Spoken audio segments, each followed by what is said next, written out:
반갑습니다. 오늘은 2026년도 새해 첫 주일 예배입니다. 매년 첫 주일 예배는 하나님께서 그의 우리 교회에 주신 비전의 말씀을 나눕니다. 2026년도 올 한해 하나님께서는 우리 새생명 교회에 주신 비전의 말씀이 오늘 본문 에베소 1장 23절 말씀을 중심으로 세상의 희망이 되는 교회입니다. 한번 따라해 보겠습니다. 세상의 희망이 되는 교회. 뭔가 세상의 희망이 되는 교회라고 말만 해도 뭔가 희망이 있지 않습니까?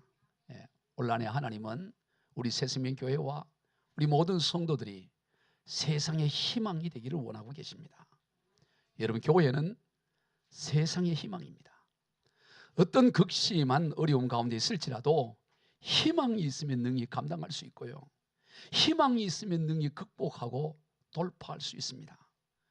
왜 사람들이 무너져 내립니까? 더 이상 희망이 없다고 여기기 때문입니다. 교회는 세상의 희망입니다. 캄캄한 바다에서 방향을 잃어 갈 바를 알지 못하는 세상이라는 배를 향해 환한 빛을 비춰주는 등대와 같은 것이 교회인 줄로 믿으시길 바랍니다. 교회는 세상의 희망입니다. 왜 그렇습니까? 교회가 왜 세상의 희망이 됩니까? 교회는 그저 예수 믿는 사람들이 모여있는 공동체가 아니고 단순한 예수 믿는 사람들의 공동체로만 구성된 것이 아니라 교회는 바로 예수님의 몸이기 때문에 예수 믿는 사람들이 모여있는 공동체지만 실상은 그 공동체가 예수님의 몸이라는 사실입니다. 그래서 귀하고 그래서 세상의 희망이 되는 것입니다. 교회는 예수님의 몸이에요. 이건 엄청난 일입니다. 교회가 예수님의 몸이다. 오늘 본문 23절 다시 읽어봅니다. 시작. 교회는 그의 몸이니 만물 안에서 만물을 충만하게 하신 이의 충만함이니라. 여러분, 교회가 상가에 있든 지하에 있든 가정에서 드려지든 교회는 만물을 다 충만하게 할 수 있는 충만함이 있다는 거예요. 왜? 교회는 예수님의 몸이기 때문이에요. 예수님이 누구십니까? 예수님은 근본 하나님의 본체시요 만물을 창조하신 창조주 하나님이십니다. 요한복음 1장 3절과 골로새서 1장 16절을 같이 읽습니다. 만물이 그로 말미암아 지은 바 되었으니 지은 것이 하나도 그가 없이 된 것이 없느니라.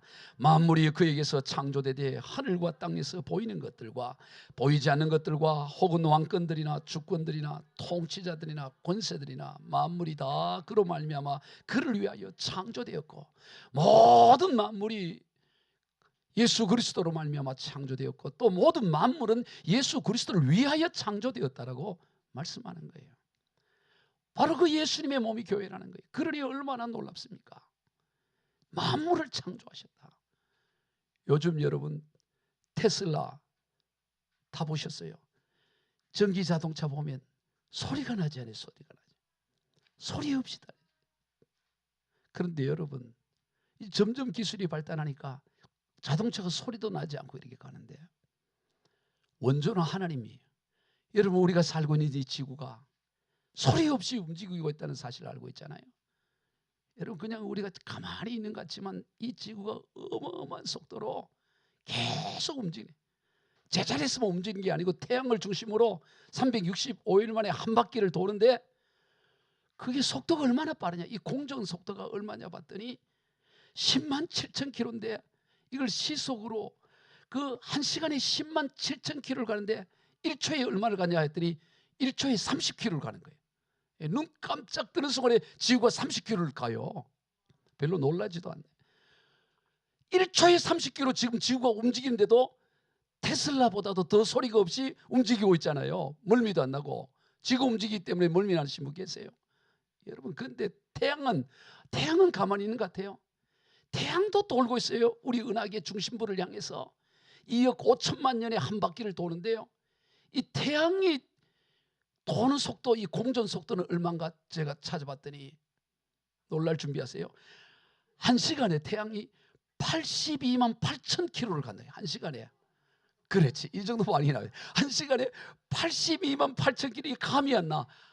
이 1시간에 8,280킬로는 1초에 눈 깜짝할 사이에 지구는 아까 30km 간다 그랬는데 태양은 1초에 얼마를 가느냐?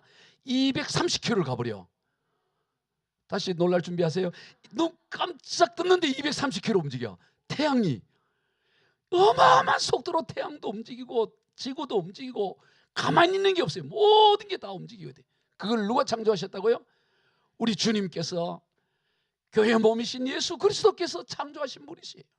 그분이 교회의 몸이고 그분이 우리와 함께하고 있으니 그러니 만물을 충만하게 할 수 있고 또 충만할 수 있는 거죠. 에베소서 1장 23절 다시 한번 읽어봅시다. 시작. 교회는 그의 몸이니 만물 안에서 만물을 충만하게 하신 이의 충만함이니라. 아멘. 교회는 예수님의 몸이기 때문에 충만함이 있는 거예요. 대형 교회만 있는 게 아니고 작은 교회, 가정교회, 어느 교회나 다 예수님의 몸이기 때문에 충만해. 오늘 충만한 은혜를 누리시기를 축복합니다. 충만함이 있어요. 어떤 빈곤한 인생도, 어떤 연약한 인생도, 어떤 실패한 인생도, 어떤 상처 입은 인생도 주님 앞에 나오면, 주님의 몸된 교회 앞에 나오면 충만한 은혜를 누리는 거예요. 조금도 부족함이 없는 은혜를 누려요. 변화가 되어지는 것입니다. 여러분, 15톤 대형 트럭이 과속으로 고속도로를 막 달리고 있는데 거기에 그냥 정면 충돌을 했어요. 정면 충돌을 했는데도 아무 데도 상한 것이 없고 멀쩡하다 그러면 다들 뭐라 그래요? 기적이라 그러는 거죠. 어떻게 15톤 대형 트럭과 정면 충돌을 했는데도 어떻게 그렇게 상하지 않고 멀쩡하냐? 기적이구나, 기적이네. 근데 그보다 더 놀라운 기적이 뭐냐? 우주를 창조하시고 만물을 창조하신 하나님을 만났음에도 불구하고 아무런 삶의 변화도 일어나지고 아무것도 어떤 흔적도 없다면 그게 기적 아니겠어요? 여러분 보면 놀라운 기적인 사람들이 가끔씩 있는데요, 정말로 주님을 만나면 변화될 수밖에 없는 줄로 믿으시길 바랍니다. 15톤 트럭과 정면 충돌을 해도 또 부서지고 다 바뀌어지는데 어떻게 창조주 하나님을 인격적으로 만났는데 변화가 없고 그냥 그대로 살 수가 있겠어요? 있을 수 없는 기적인 것이죠. 여러분, 복음서에 나타난 어떤 인생, 어떤 실패한 인생도 주님 만나면 다 바꿔지는 거예요. 5번 실패하고 지금 6번째도 실패를 걸어가고 있던 사마리아의 수가성 우물가 여인이 주님 만나고 나니까 충만함을 가지고 동네로 달려가서 복음을 전하고요, 오랫동안 40년 30년 고통 별로 어떤 어려움 가운데 있던 사람도 주님 만나면 변화되고 회복되고 새로워지는 것이 사복음서에 나온 내용 아니겠어요? 그게 지금 어디에서 일어나야 됩니까? 주님의 몸된 교회인 바로 오늘 저와 여러분의 이 교회를 통하여, 한국교회와 세계교회를 통하여 그런 역사가 오늘 또 재현된 줄 믿으시길 바랍니다. 그게 우리가 해야 될 일. 그래서 세상에 소망이 되는 것이다. 소망이. 여러분, 어떤 인생도 주님의 몸된 교회 앞에 나면, 주님의 배 앞에 나면 새로워져요. 그래서 교회가 놀라운 거예요. 교회만큼 놀라운 데가 없어요. 세상에 보기에 아이고 그까지 교회 다닌다고 뭐 달라질 게 있어? 교회가 보니까 상가에도 있고 별것도 아닌데, 다 그렇게 여길지 모르지만 그렇지 않아요. 교회는 예수님의 몸이기 때문에 만물을 충만하게 하는 이 충만함이 있다는 이 믿음을 우리가 가져야 되는 것입니다. 교회는 주님의 몸이다. 그런 어떤 인생도 주님 몸 앞에 나오면, 주님 만나면 변화되고 새로워진다. 이거에 대한 확신이 있어야 되는 거예요. 세상은 손가락같이 모르지라도 결국은 변화되고 새로워져요. 어떤 인간도, 어떤 인생도 주님을 정말로 인격적으로 만나면 바뀌어지는 것입니다. 1889년에 프랑스 대혁명을 100주년을 기념하여 파리 방국 박람회가 열렸는데, 우리가 프랑스 대혁명 잘 알잖아요. 1789년에 프랑스 대혁명이 일어났잖아요. 그것을 100주년을 기념해서 1889년에 파리 만국 박람회가 열리는데, 그 박람회를 열면서 프랑스 대혁명을 기념할 조형물을 만들기 위해서 공모를 한 거예요. 어떤 조형물을 만들면 좋겠냐 해서 공모를 했더니 107개의 작품이 공모에 나오는데, 그 중에 이 선정이 된 게 뭐냐면 오늘 우리가 보는 에펠탑인 거예요. 이 귀슈타프 에펠이라는 사람은 엔지니어이자 건축자인데, 이분이 300m 높이의 그 철골로 된 구조물로 에펠탑을 이렇게 건축하기로 해서 그게 당선이 되어서 그게 이제 선정이 된 거예요. 그런데 문제는 이제 87년 1월부터 이제 이 에펠탑을 짓기를 하는데 다 반대하는 게 다 반대. 왜 멀쩡한 파리에다가 쇠 철골물로 저런 걸 짓냐? 그 당시엔 다 대리석과 돌로 짓는 그 유럽의 건축인데 저런 철자재를 가지고 저런 걸 짓냐 이 말이지. 다 세계적인 프랑스는 세계적인 문학가들 있고 다 그래가지고 신문에다가 아주 그 항의에 대한 것을 표하고 신문도 다 반대하고 다 반대하는 거예요. 그래서 뭐라 그러냐? 저것은 파리의 수치다. 짓담한 공장 굴뚝이다. 진실로 비극적인 가로등이다. 철사 다리로 된 깡마른 피라미드다. 흉물스러운 고철 등을 다 비판하겠다. 그 당시에. 그래서 결국에 어떻게 됐느냐? 이미 시작한 내꽃 지어가는데 100주년 기념을 내야 돼. 그 지어를 놓고 다 비판하니까 20년 뒤에 철거를 하기로 한 거죠. 그때 철거했으면 큰일 날 뻔. 그런데 그 마침 뭐가 일어났냐? 우리가 잘 알듯이 1914년에 세계 1차 대전이 일어나잖아요. 세계 대전이 일어나가 전쟁에 휩싸여야 되니까 저기 뭐가 들었냐? 송신탑이 된 거예요. 송신탑이. 탑이 돼가지고 그 과정을 견뎌서 이게 철거되지 않고 그래서 살아남은 거예요. 그래서 어떻게 되냐? 지금은 얼마나 놀라우냐면 유네스코 세계문화유산에 등재되어 있고 파리의 랜드마크뿐만 아니라 세계적인, 그래서 이런 파리 바게트에도 저거 탑 갖다 놓지. 빵집에 다 파리 그러면 이 에펠탑이잖아요. 근데 여러분 파리가 저 에펠탑이 돈이 얼마나 되냐면 프랑스 전 국민의 총생산의 8%를 차지한대요. 저기 관광 오는 것이 프랑스 전체 국민이 총생산의 8%를 차지한다니까 지금은 얼마나 놀래. 왜 제가 갑자기 왜 파리 저걸 얘기하냐? 저기서 나온 단어가 뭐냐면 에펠타워 이펙트라는 그 에펠 효과라는 이 말이 나오는데 무슨 얘기냐면 처음에는 막 싫고 관심도 없고 그랬는데 시간이 지나면서 너무 좋아지는 것을 에펠 효과라고 하는 거예요. 에펠 효과. 처음에는 다 반대한 거예요. 다 반대. 그러나 시간 지나니까 너무 좋은 거예요. 왜 제가 이 얘기할까요?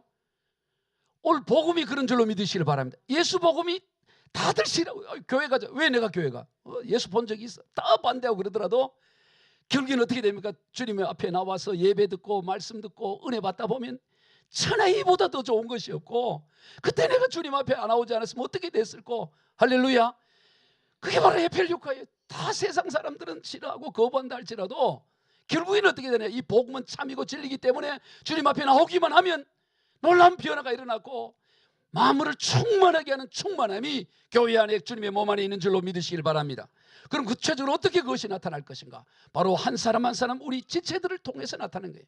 교회가 세상의 소망이라는 말은 성도 한 사람 한 사람 저와 여러분이 세상의 소망이요 희망이라는 말입니다. 한번 따라해 봅시다. 교회가 세상의 희망입니다. 내가 세상의 희망입니다. 아멘. 뭐 희망이 없고 길이 없고 절망하다 그러면 여러분 얘기 걱정하지 마세요. 제가 있습니다. 그렇게 말할 수 있어야 된다고. 여러분 집안 걱정 누가 하면 걱정하지 말아요. 내가 있어요. 내가 세상의 소망이에요. 왜냐하면 교회가 세상의 소망이고 희망인데 교회 구성원이 곧 우리 저와 여러분 아니겠어요? 교회가 세상의 희망이라면 오늘 저와 여러분이 이 시대의 희망인 줄로 믿으시길 바랍니다. 다 길이 없고 이제 망했다 그럴 때 아니요. 우리 새생명교회가 이 한국교회의 희망입니다. 아니요. 내가 이 희망입니다. 여러분 직장에서 여러분의 삶 가운데서 희망이라고 성경은 말하는 거예요. 보라 하나님은 우리와 저와 여러분에게 세상의 미래와 희망을 주는 거라고 말하는 거예요. 너희를 향한 나의 생각을 내가 하나니 평안이요 재앙이 아니니라. 너희에게 미래와 희망을 주는 것이나. 우리 지난주 암송 구절이죠.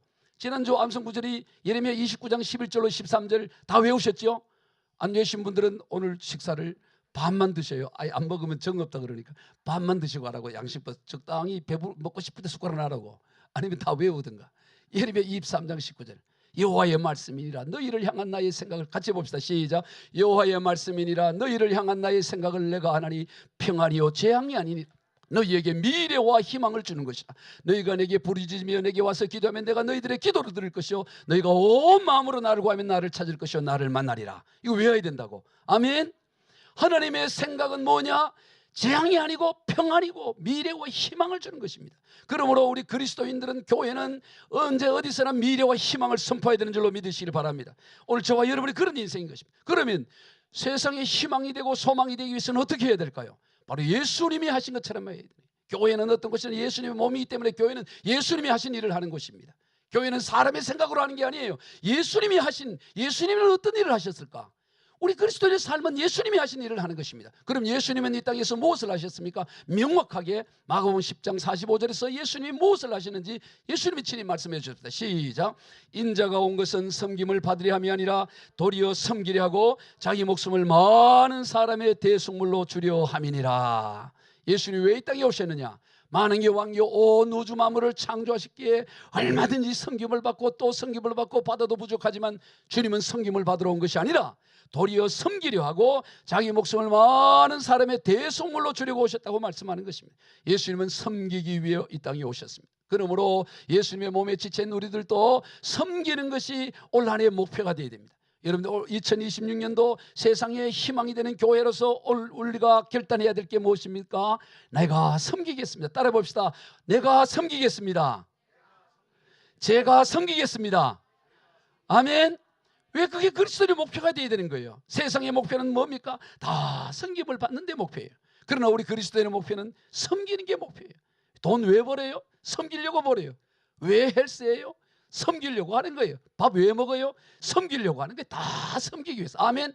다 섬기는 데 우리의 초점이 있는 거예요. 그런데 이것은 죄된 인간의 본성에 반대되기 때문에 너무 어려워요. 다 인간은 섬김을 받기를 원하지 섬기고 싶은 사람이 없어요. 예수님과 3년을 동행했다는 건 엄청난 일이잖아요. 정말 예수님과 한 달만 같이 다니면서 해장국도 먹고 햄버거도 먹고 한 달만 같이 다니는데 얼마나 좋겠어요. 얼마나 은혜를 많이 받고 놀라운 감동을 받고 때들 3년을 가지다 3년째. 그런데 3년 이제 막바지야. 이제 예수님이 예루살렘 올라가면 십자가에 죽게 되는데 3년 이제 막바지인데도 제자들은 이 섬김에 대한 체질이 바뀌어지지 않아요. 서로 뭘 하느냐? 이제 막바지 초반이 아닙니다. 막바지인데도 누가 더 넘버 2냐? 예수님이 넘버 1인데 넘버 2냐? 넘버 3냐? 서로 그거 갖고 이제 예수님이 예루살렘 올라가서 십자가에 죽음이 바로 앞인 그 순간까지, 공생의 3년 마치는 그 순간까지도 이 섬김을 받으려는 인간의 죄된 본성이 변화되지 않는 것을 보게 되네요. 하물며 예수님의 제자들도 그런데 오늘 저와 여러분들이 타락된 인간의 본성을 가진 저와 여러분들이 오죽하겠어요? 뭐든지 섬김을 받으려고 하는 거죠. 그래서 예수님이 하도 기가 막혀서 마지막 식사, 마지막 만찬을 하면서 뭘 합니까? 우리가 흔히 말하는 저들에게 평생 잊지 못할 제자들의 발을 씻기는 일을 하는 거예요. 대야에서 물을 떠와서 손수 제자들의 발을 씻기고 수건을 그들을 닦는 일을 합니다. 이건 그 당시의 문화로는 충격이에요. 그것은 그 당시 문화에서 가장 천한 종이 하는 일을 예수님이 하시는 거죠. 그랬더니 베드로가 절대로 내 발은 못 씻깁니다고 그래 하지만 결국에는 예수님이 그들의 발을 씻겨주고 하시는 말씀이 뭡니까? 우리 요한복음 13장 14절 15절 시작. 내가 주와 또로 선생이 되어 너희 발을 씻었으니 너희도 서로 발을 씻어주는 것이 옳으니라. 내가 너희에게 행한 것이 너희도 본을 보였노라. 이게 마지막 예수님의 교훈이었어요. 너희들 발 씻어줘라. 너 신앙생활 다른 거 아니다. 발 씻어주는 일이다. 허물이 보이냐? 형제의 허물이 보이냐? 남편의 허물이 보이냐? 아내의 허물이 보이냐? 목사의 허물이 보이고 교인의 허물이 보이냐? 그 허물을 씻어주는 게 그 네가 할 일이야. 교회 공동체는 허물을 씻어주고 허물을 덮어주는 것이 교회야. 그걸 예수님께서 보여주신 거예요. 여러분, 만약 12제자들이 오늘 여기에 있다 그러면 인터뷰를 합니다. 예수님과 공생의 3년 중에 가장 기억에 남는 것이 무엇이요? 그러면 뭔 얘기하겠어요? 오병이어 기적을 얘기하겠어요? 나사로가 죽은 나사로 걸어 나온 걸 기억하겠어요? 대부분 뭘 얘기할까? 마지막 만찬에 예수님이 그 손으로 자신들의 발을 씻겨준 것이 예수님의 공생의 3년에 가장 기억에 남을 거라고 다 인터뷰할 거예요. 그보다 더 충격적인 게 없습니다. 그래서 이 제자들은 일생을 이 섬기는 삶, 생명을 다 바치는 길을 끝까지 갔던 것을 우리가 보게 되는 것입니다. 여러분, 신앙생활하면서 왜 시험됩니까? 대부분 이유는 이 본래 길이 아닌 반대 길을 가기 때문인 것입니다. 왜 내 발을 씻겨주지 않느냐? 아니, 발을 씻겨주는 게 내 일인데 왜 안 씻겨주냐 갖고 시험 들고, 왜 나를 몰라주느냐고, 왜 인정하여 주지 않냐고. 다 그래. 다 이 철저한 세상적 가치관이에요. 다 그 얘기예요. 왜 교회 신앙생활 하다 시험 들고, 특히 열심히 사람이 그래요. 그래서 여러분, 교회에서 너무 열심히 하는 게 위험해요. 왜? 열심히 해놓고 그거 가지고 왜 날 안 섬겨주냐고. 그러기 때문에 시험 드는 거죠. 반대로 가는 거예요. 반대로 가는 거. 우리 신앙생활은 뭐냐? 발 씻겨주는 거예요. 발 씻겨주는. 할렐루야. 우리 세상과의 가치관은 다르. 그러면 우리가 이런 질문, 왜 나만 섬겨야 돼? 그런 질문을 할 수 있죠. 왜 굳이 나만 섬겨야 되냐고. 그렇게 할 수 있어요. 예, 우리가 섬겨야 되는 이유는 하나예요. 받은 은혜가 너무 풍성하기 때문이에요. 주님의 은혜가 너무 크기 때문에, 영원한 생명과 영원한 천국을 소유한 백성이기 때문에 너무너무 차고 넘치니까 섬겨도 또 섬겨도 또 섬겨도 되는 거예요. 할렐루야. 하나님의 은혜가 너무 크기 때문에 그런 줄로 믿으시길 바랍니다. 예를 들어 은행 통장에 수천억이 있어요. 생각만 해도 기분이 좋죠. 턱 그래서 띵동 오늘 하루 이자 5천만 입금됐습니다. 이거 그런 거예요. 매일마다 띵동하면서 5천만 원이 이자로 입금이 된다고 생각해 보세요. 그런 사람이 친구들과 점심 식사를 해. 한 10명이 모여서. 그런데 밥 먹을 때 오늘 밥값 누가 낼까? 이거 한 사람당 10,000원인데 이 누가 낼까? 하면서 고민하면서 밥 먹겠어요, 그 사람이? 아니 띵동하면서 5천만 원이 들어오는데 5천만 원이 적나? 5억이 들어온다고 봅시다. 5억 몇 초가 있어가고 하루에 이자가 5억이 들어와. 근데 밥 먹으면서 12,000원짜리 해장국 먹으면서 이 밥값 누가 낼까? 눈치 보고 밥 먹고 나서 신발끈 묶고 그런 짓 하겠어요? 그러지 않는다고. 기꺼이 섬기지, 기꺼이 섬기지. 밥을 사줄 수 있어서 너무 기쁜 거지. 기쁨으로 섬기는 거지. 왜 나만 맨날 돈을 내야 돼? 나만 맨날 왜 희생하고? 나만 그러지 않는다고. 너무나 풍성하기 때문에 기꺼이 섬기고 기꺼이 희생할 수 있는 줄로 믿으시길 바랍니다. 오늘 저와 여러분에게는 하늘나라를 소유한 백성, 하늘나라를 소유한 거예요. 예? 빌립보서 3장 20절 같이 읽어봅시다. 시작. 그러나 우리의 시민권은 하늘에 있는지라 거기로부터 구원하는 자 곧 주 예수 그리스도를 기다리노니 그는 만물을 자기에게 복종하게 하실 수 있는 자의 역사로 우리의 낮은 몸을 자기의 영광의 몸의 형체와 같이 변하게 하시리라. 오늘 우리의 몸이 어디에 있느냐? 하늘나라 시민권이 우리에게 소유가 돼. 예? 여러분 이 미국 시민권 따지기 위해서 얼마나 미국 시민권 자랑스럽습니까? 예, 대한민국 이 여권 얼마나 굉장히 시민권. 근데 오늘 우리에게는 뭐가 있느냐? 미국과 비교할 수 없는 하늘나라 시민권이 있어요. 한번 꺼내서 보여줘봐요. 꺼내보라고. 다 시민권 있죠? 하늘나라 시민권. 보여줘요. 이게 하늘나라 시민.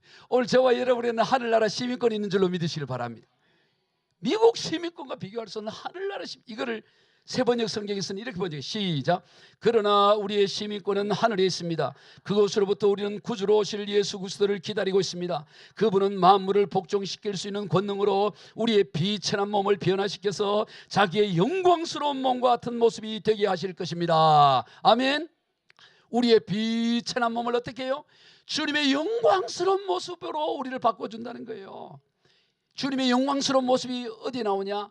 요한계시록 1장에 보면 그 영광스러운 모습을 봤을 때 사도 요한이 기절해버리잖아요. 어마어마하게 영광스러운. 오늘 저와 여러분을 그렇게 바꾸네. 그러므로 예수 믿는 사람은 너무 외모에 신경 쓸 필요 없어요. 조금 기다리면요 이 영광스러운 몸으로 바뀌어진다고. 뭐 얼굴 바꾸기 위해서 칼댈 이유가 없어요. 조금 기다리라고. 조금 기다리면 부활한 영광스러운 모습으로 바뀌어. 비천한 몸을 너가 주님과 같은 영광스러운 모습으로 되게 하실 것이다. 그러니 우리는 이 땅에서 얼마든지 섬길 수가 있고요, 얼마든지 베풀 수가 있습니다. 세상 사람들은 보이는 것이 전부라고 여기기 때문에 이 땅에서 모든 영광을 취하려고 합니다.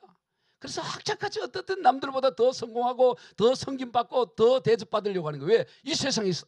그래서 나온 말이 뭐예요? 개똥밭에 뒹굴어도 이승이 나는. 틀린 말이에요? 맞는 말이에요? 맞는 말이에요. 어차피 지옥 가고 영원 고통 있을 때, 이 땅에 있을 때 몇십 년이라도 개똥밭에 뒹구는 게 지옥에 떨어지는 것보다 나으니까 어떻게든 여기서 더 대접받고 여기서 더 섬김받고 더 인정받기를 원하죠. 그러나 영원한 하늘나라 소유를 한 백성들은 그렇지 않는다는 것입니다. 여러분, 이 땅의 최고의 영광도, 가장 높은 영광도 하늘의 영광에 비하면 먼지반도 못한 줄로 믿으시길 바랍니다. 장차 나비가 되어 창공을 날아갈 존재인데 애벌레 같은 애벌레의 영광을 부러워하겠어요? 나비가 애벌레를 부러워합니까? 애벌레 시절 지나서 나비로 온 창공을 날아다닐 그 나비가 우리의 본체인데, 애벌레 기어다니는 좀 뭐 통통한 애벌레, 날씬한 애벌레, S라인 애벌레, 뭘 부러워해요? 부러울 하나도 없어요. 아멘. 우리는 하늘나라의 영광을 가지고 있는 하늘나라의 시민이기 때문에 기꺼이 섬기고 베풀 수가 있는 것입니다. 그리고 두 번째로 우리 주님께 하신 본질적 사역이 뭐냐? 천국 복음을 전하는 거예요. 여러분, 이것이 섬김의 가장 본질이에요. 우리가 세상을 어떻게 섬겨서 세상의 소망이 될 수 있느냐? 천국 복음을 전하는 거예요. 예수 복음을 전하는 거예요. 마가복음, 마태복음 9장 35절 같이 읽어봅시다. 시작. 예수께서 모든 도시와 마을에 두루다니사 그들의 회당에서 가르치시며 천국 복음을 전파하시며 모든 병과 모든 약한 것을 고치시니라. 우리가 세상의 희망이 되고 세상의 소망이 되려면 마태복음 9장 35절에서 예수님이 하신 일을 우리가 해야 되는 것입니다. 우리 개개인이, 교회가 이 일을 해야 되는 것입니다. 이걸 흔히 예수님의 3대 사역이라고 하지만 저는 크게 2개 사역이라고 봐요. 굳이 3대라고 할 필요 없고 2대 사역이라고 했어요. 왜? 천국 복음을 전하시고 가르치고 전하시고 뭐 그게 그건 거죠. 가르치는 게 전하시는 거고 전하는 게 가르치는 거고. 그리고 그다음 뭐예요? 모든 병과 모든 약한 것을 고치는 사역. 예수님 이 땅에 뭘 하냐? 예수 복음 천국 복음을 가르치고 전하는 일과 그리고 그 병들고 연약하고 모든 연약한 자들을 고치는 이 사역을 한 거예요. 교회는 이것을 하는 것입니다. 오늘 각자 교회 구성원인 저와 여러분은 어디에 처해 있든지 바로 이 천국 복음을 전하고 예수 복음을 전하고 예수 복음을 가르쳐주고 그리고 그가 연약해 있고 병들었을 때 그를 예수의 이름으로 고치고 치료하고 회복시켜주는 것이 교회의 역사이고 여러분이 해야 될 일인 줄로 믿으시길 바랍니다. 그러기 위해서 우리가 그리스도인임을 명백하게 드러내야 되는 거예요. 우리의 공동체 안에서 희망되고 소망이 되려면 숨어 있어야 되는 게 내가 그리스도 예수 믿는 사람이다. 확실히 들어요. 특히 젊은 세대들이 더 그래야 돼요. 나이 드신 분들이야 잘 따지요. 그런 젊은 세대들 가운데 예수를 믿음에도 불구하고 자기가 예수 믿는 표를 안 내요. 직장에서. 이걸 뭐라 그러냐? 간첩 그리스도인이 간첩. 예전에 보면 어둠 속에 떨지 말고 자수하여 광명 찾자. 113 옛날에 그랬어요. 이거 다 알죠? 다 동네마다 어둠 속에 떨지 말고 자수하여 광명 찾자 하고 신고 113이니 그게 간첩들이 말해. 오늘 우리도 이게 간첩 그리스도인들이 말해. 어둠 속에 떨지 말고 커밍아웃. 난 예수 믿는 사람이라고 커밍하여 광명 찾으기를 주의로 축복합니다. 여기에 있는 사람들은 다 그러겠지만 내가 그리스도인을 드러내 당당하게. 내가 권사입니다. 내가 새생명교회 권사입니다. 내가 집사입니다. 장로입니다. 내가 청년입니다. 내가 청년의 회장입니다. 뭐 이렇게 드러내라고. 내가 이래봐도 새생명교회 청년의 회장입니다. 그러면 아이고 그 새생명교회가 어떤 교회냐고. 아주 훌륭한 교회입니다. 이러면서 하면 왜 주님이 훌륭하니까. 할렐루야. 오늘 우리가 예수 복음을 드러내야 돼요. 커밍아웃 해야 됩니다. 마태복음 5장 14절 15절 시작. 너희는 세상의 빛이라. 산 위에 있는 동네가 숨겨지지 못할 것이요 사람이 등불을 켜서 말라리에 두지 아니하고 등경 위에 두나니 이름은 없지만 모든 사람에게 빛이 있느니라. 아멘. 여러분이 처한 모든 것에서 여러분의 빛을 비춰야 되는 거예요. 여러분의 직장 가운데서 저 사람 예수 믿는 사람이야. 저 사람 그리스도인이야. 저 사람 교원사님이야. 모든 사람에서 하다못해 마태에서도 다 드러내야 돼. 가게에서도 다 드러내고 빛을 돼 속에 감추는 경우가 없잖아요. 등경 위에 높이에서 모든 걸 비추는 것처럼 오늘 우리가 이 예수 복음을 비춰야 돼요. 복음을 전해야 되는 겁니다. 그게 세상의 소망이에요. 오늘 세상은 예수 복음을 원하고 있습니다. 예수 복음을 듣기를 원하고 계세요. 그래서 오늘은 이 예수 복음을 담대하게 전하고 증거해야 되고 사람들은 그 복음을 기다리고 있어요. 사실은 오늘 저와 여러분이 복음을 전하지 않으면 살 길이 없어요. 세상이 절실히 요구하는 것 저들이 몰라서 그렇지 저들의 영혼은 간절히 뭘 원하고 있냐? 복음을 원하고 있어요. 육신은 죄에 매여서 복음을 거절하지만 그들의 영혼은 그들 속에 있는 영혼은 복음을 간절히 찾고 있다는 거예요.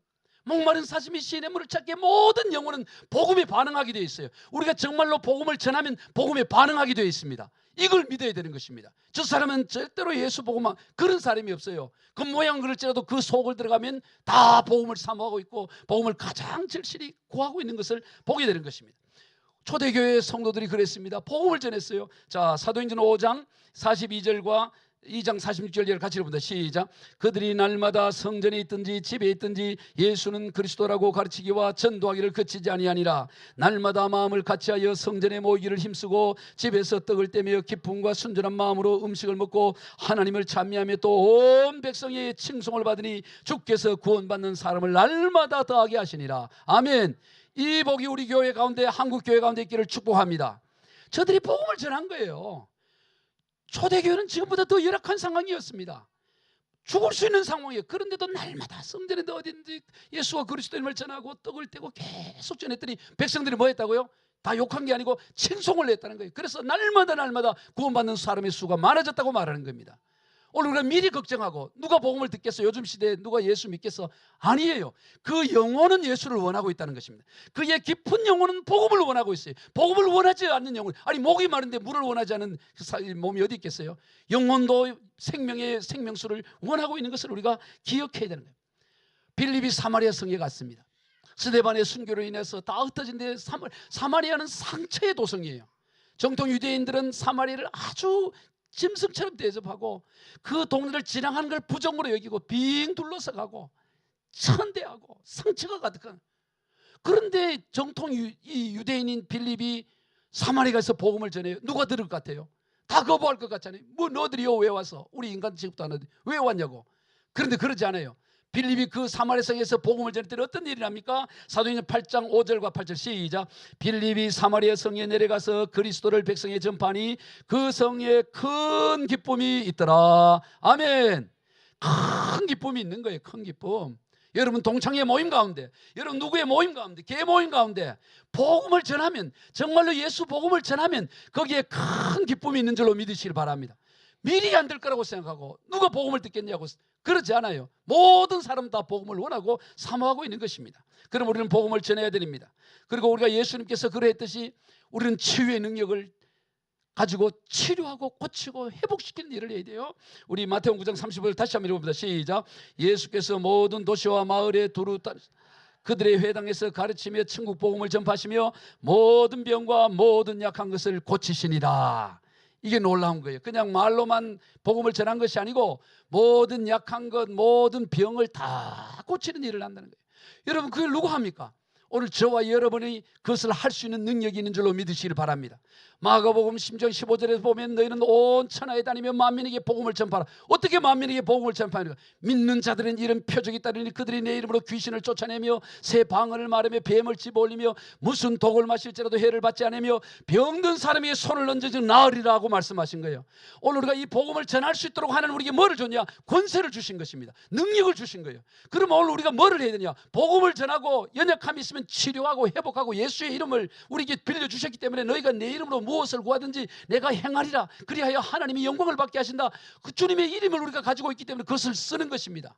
아멘. 예수 이름이 우리에게 있는 거예요. 권세를 주신 것입니다. 마태복음 10장 1절 읽어봅니다. 시작. 예수께서 그의 12 제자를 부르사 더러운 귀신을 쫓아내며 모든 병과 모든 약한 것을 고치는 권능을 주시니라.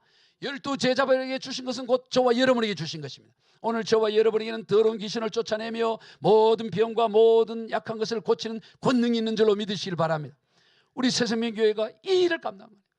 그전까지가 앞에 그저 복음 전하고 말씀으로만 있던 이 교회를 하나님은 우리에게 이 치유의 능력을 하시도록 하셔서 매월 마지막 화요일마다 이 대치유 성회를 통해 병을 고치게 하시고 교회에 오는 연약한 자들을 안수를 통해 치료하게, 이게 성경적인 거예요. 성경적인 거.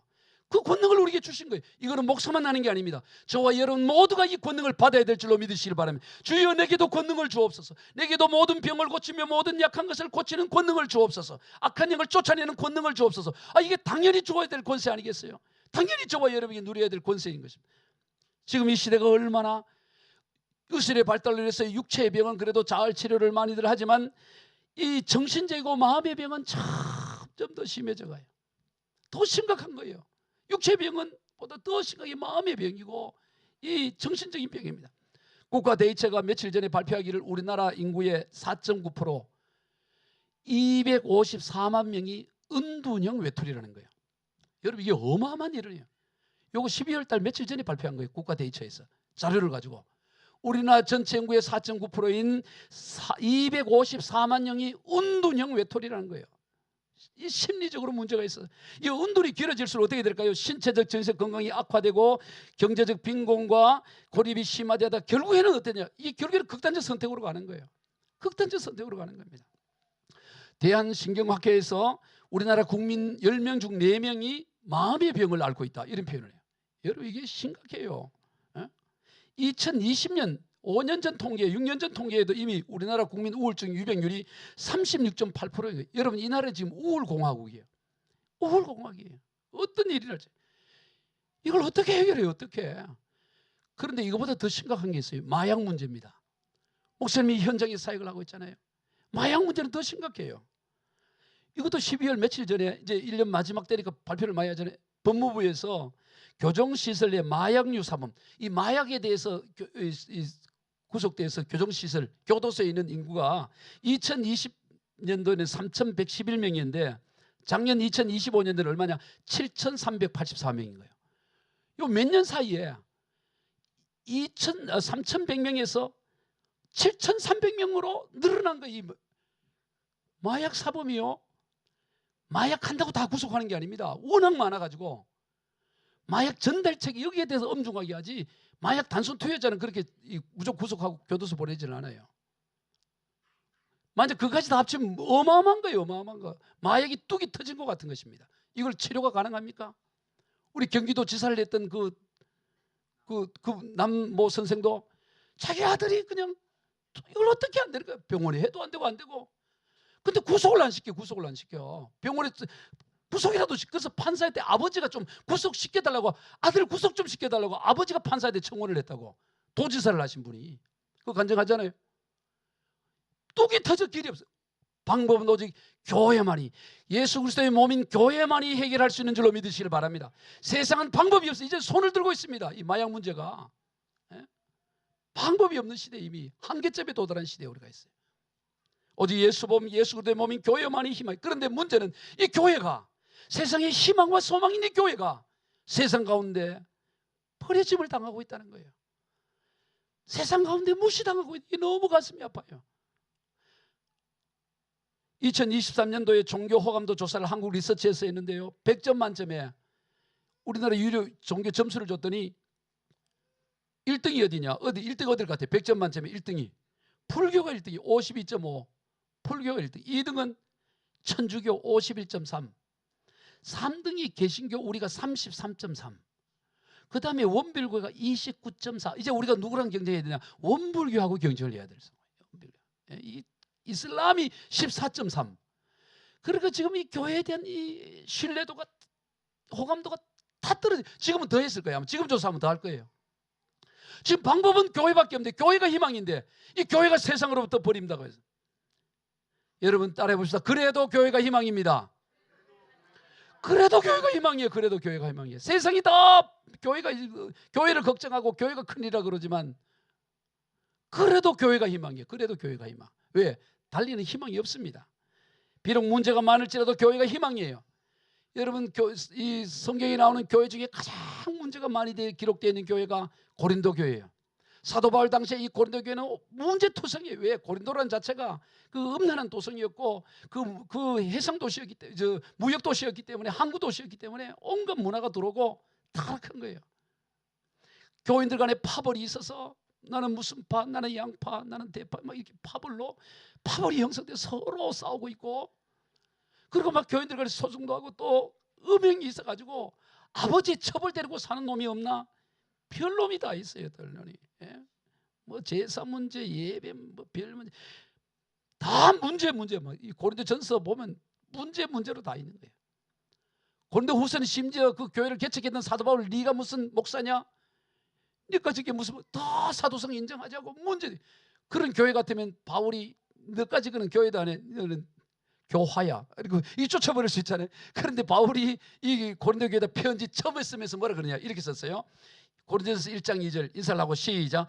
고린도에 있는 하나님의 교회 고 그리스도 예수 안에서 거룩하여지고 성도라 부르심을 받은 자들과 또 각처에서 우리의 주 곧 그들과 우리의 주 되신 예수 그리스도 이름을 부르는 모든 자들. 문제투성이지만 그래도 예수의 이름을 부르고 주를 부르는 너희들이 뭐라고요? 하나님의 교회고 너희들이 그리스도 안에서 거룩하여지고 성도라 부르심을 받은 자다라고 이렇게 하는 거예요.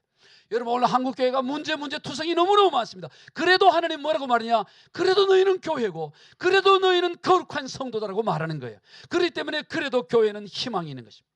오늘 우리가 교회가 희망인 것은 연약해도 교회를 대체할 게 없어요. 교회를 대체할 게 없습니다. 그래도 교회는 희망입니다. 따로 해봅시다. 그래도 교회가 희망입니다. 그래도 내가 희망입니다. 아멘.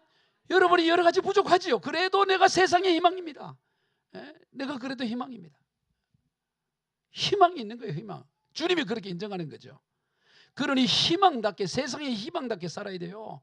희망이니까 희망으로 살아야 되는 거죠. 어떤 분이요, 교인들의 스타일을 이렇게 분류해. 내가 이 어떤 설교를 듣고 그 참 맞는 말인 것 같아서 내가 이렇게 해놨는데 7가지 스타일 교인을 정했더라고. 첫 번째 뭐냐? 달구지 교인. 달구지 교인은 뭐냐? 밀어주고 끌어줘야만 움직여. 가만히 뭐 댕겨주고 끌어줘야 하는 달구지 교인이 있고요. 그 다음에 하늘 나는 연과 같은 교인. 연과 같은 교인은 어떨까요? 끈을 붙들고 있지 않으면 날아가 버려. 뭔가 잡고 있어야 돼. 세 번째 고양이 같은 거. 고양이는 어떻게 해요? 아이고 예쁘나. 쓰다듬어 줘야 돼. 자꾸 예쁘다 그러지 않으면 막 핥혀. 고양이 교회. 네 번째 럭비공 교회. 어디로 튈지 몰라. 그 다음 단계는 어디로 튈지 모르는 럭비공 교회. 다섯 번째 풍선 같은 게 막 부풀어 있어. 언제 폭발할지 몰라. 이것도 문제야. 여섯 번째 뭐냐면 크리스마스 전구 같은 교회. 깜빡깜빡거려요. 은혜 받았다, 안 받, 교회 나왔다, 크리스마스 전구 같은 교회. 마지막 교회는 뭐냐? 반석 같은 교회. 아멘. 6가지 교인 되면 안 돼요. 올 한 해 크리스마스 전구 같은 교인 되면 안 된다고. 깜빡 꺼졌다 꺼졌는가 싶은데 또 켜지고 이러면 안 되는 거야. 반석같이 변함없는 교인 되기를 주의 이름으로 축복합니다. 그래야 희망이 되는 거죠. 희망이. 교회 올 저와 여러분이 희망이에요. 아니 나는 부족한데요. 나는 보잘것없고 상관에서 여러분 하나님의 나라는 언제나 작은 것에서 시작되는 거예요. 예? 로마에서 시작된 게 아닙니다. 갈릴리 촌동네 팔레스타인 변두리에서 복음이 시작되는 거예요. 다 변두리예요. 변두리. 연약함에서 시작되는 거예요. 예? 왕국에서 시작되는 게 아니에요. 오늘 저와 여러분이 처한 내 지금 가지고 있는 여러 모든 것이 직분이나 모든 것이 연약할지라도 거기서 희망이 되고 소망이 되면 거기서 모든 변화가 일어나는 그게 하나님 나라의 특징이에요. 예수님께서 천국에 대한 특징을 말씀하시면서 이렇게 말합니다. 마태복음 13장 31절 비유의 말씀 시작. 또 비유를 들어 이르시되 천국은 마치 사람이 자기 밭에 갖다 심은 겨자씨 하늘 같으니 이는 모든 씨보다 작은 것이로되 자란 후에는 풀보다 커서 나무가 되며 공중의 새들이 와서 그 가지에 깃들이느니라. 또 비유로 말씀하시되 천국은 마치 여자가 가루 소말 속에 갖다 넣어 전부 부풀게 한 누룩과 같으니라. 천국이 뭐냐? 겨자씨 같은 거예요. 여러분 인생이 나는 그저 보잘것 아니에요. 겨자씨가 자라고 또 자라서 모든 새들이 그 가지에 깃들고 짐승들이 가니 가루 서말에 들어진 누룩과 같아서 처음에는 아무것도 같지만 전체를 다 부풀게 하네. 그것이 능력인 것입니다. 말씀을 정리합니다. 2026년도 올 한 해 하나님께서는 우리 새세명 교회 세상의 희망이 되는 교회라 말씀합니다. 오늘 저와 여러분을 향해 너가 세상의 희망이다. 네가 그 직장의 희망이다. 네가 너 가정의 희망이다. 그렇게 희망을 말씀하는 것입니다. 올 한 해 이 약속의 말씀 붙잡고 세상이 희망이 되는 교회, 희망이 되는 삶이 다 되시길 주 예수 그리스도로 축복합니다. 기도하겠습니다. 하나님 아버지 감사합니다. 너무나 연약하고 겨자씨 같고 작은 누룩 같은 우리들을 세상의 희망이 되기라 말씀하시며 전체적 영향력으로 결국은 만들어 가실 것을 말씀하셔서 감사합니다. 올 한 해 우리가 처한 곳에서 어디에 있든지 세상에 희망이 되는 삶이 되게 하여 주시옵소서. 축복하며 예수님의 이름으로 기도하옵나이다. 아멘.